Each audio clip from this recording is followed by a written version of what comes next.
Safety professionals know that driving too fast and following too close are two of the most common complaints motorists have against truck drivers. They also know that these behaviors are likely to result in major accidents. Hi, I'm Tony Hugo, the Director of Safety Services at Glowstone Trucking Solutions. Speeding is dangerous in itself, but when coupled with tailgating, an incident is very likely to occur. A posted speed limit is a maximum speed under perfect conditions. Inclement weather, traffic congestion, and road construction zones call for much slower speeds. Time pressures are common in our business. Whether you're pressured to get to the customer or home on time, it's a normal reaction to step on the accelerator to make up for lost time. As a result, we sometimes think that by pushing the speed, we can solve our problems. But speed is dangerous, even deadly.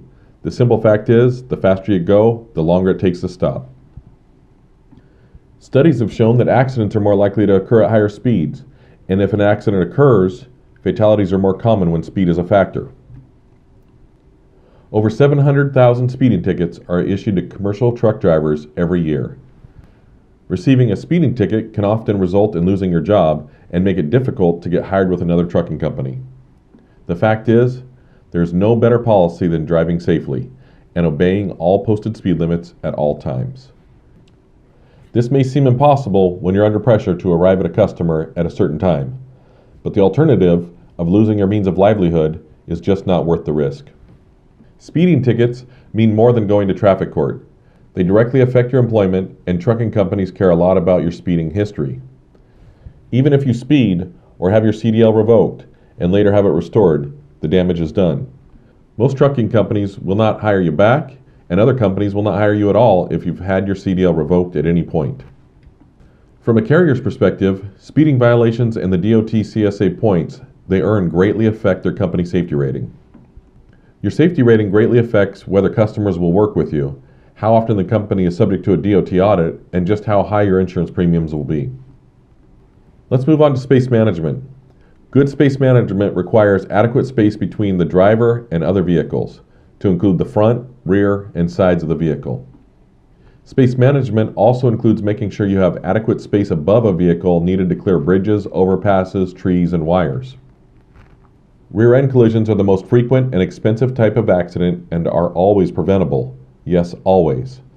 Plaintiffs' attorneys will prevail nearly 100% of the time in a lawsuit.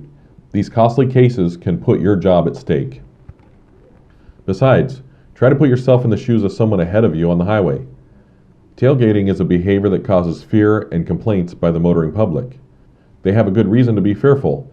A tractor trailer traveling at 60 miles per hour takes considerably more than a football field to stop, as much as 435 feet according to the National Safety Council. To be a safe driver, you need a spaced cushion all around your vehicle. Some drivers call it their living room. When things go wrong, space gives you time to think and time to take action. While this is true for all drivers, it's very important for drivers of large vehicles. They take up more space on the road, and they require more space for stopping and turning. In your career, I'm sure you've witnessed many times where four-wheelers tailgate you, especially on upgrades. Use your mirrors, stay to the right, and avoid sudden changes. Know the blind spots surrounding your vehicle. Here's a short clip of a recent safety meeting with professional drivers discussing blind spots. This video comes to us courtesy of Great West Casualty Insurance. It's understanding the physics and the physiology. I'm in car number one. You're driving it. You're a professional driver, but you're in your personal car. And this truck signals left. Do you think you would notice that? Yeah. Yes, right. I'm looking at you, Lonnie, but I can see my hand over here. That's a signal. Okay. Oh, I can see that. Now, if the truck starts to move over, do you think you'd notice that? Yeah. Okay. And you could have a chance. This truck takes 7 seconds to maneuver, change lanes. Right. This car takes less than 2. You think you could move over a little bit? Yeah. All right. And if you're driving this truck and you got your mirrors adjusted right, can you see this position 1? Yes. Yeah. All right. They're all yeses. Yes. And from my experience, we seldom have a crash with position 1. Position 2. Still see them. You got it? All yeses. You can see the signal, right? You can see the truck coming over. And if you got your mirrors adjusted, can you see this? Now it changes with 3. Yeah.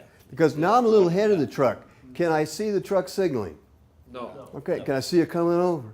No. But if I'm driving this truck, can I see that car right there? Yeah. All right, so we seldom have it. 3 is not a problem either. Right. Number 4, can I see the truck signal? Yes. Can I see it coming over?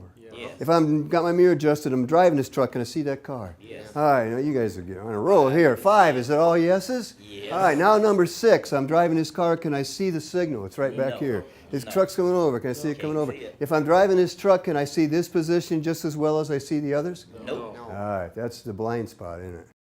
If this is the car and it's right there and I can't see it because, you know, the cowling, the dashboard, or the door, whatever it is there any way that I could see that car down there? Yes. All right, you guys know, you lean up, Yeah. you can Lean see up. the top of the car, right? In most of the trucks I've been in, you don't even need to really lean up. If you got your seat high, Right. you lean over, you can see it. Okay, you got it? So that's your recommendation.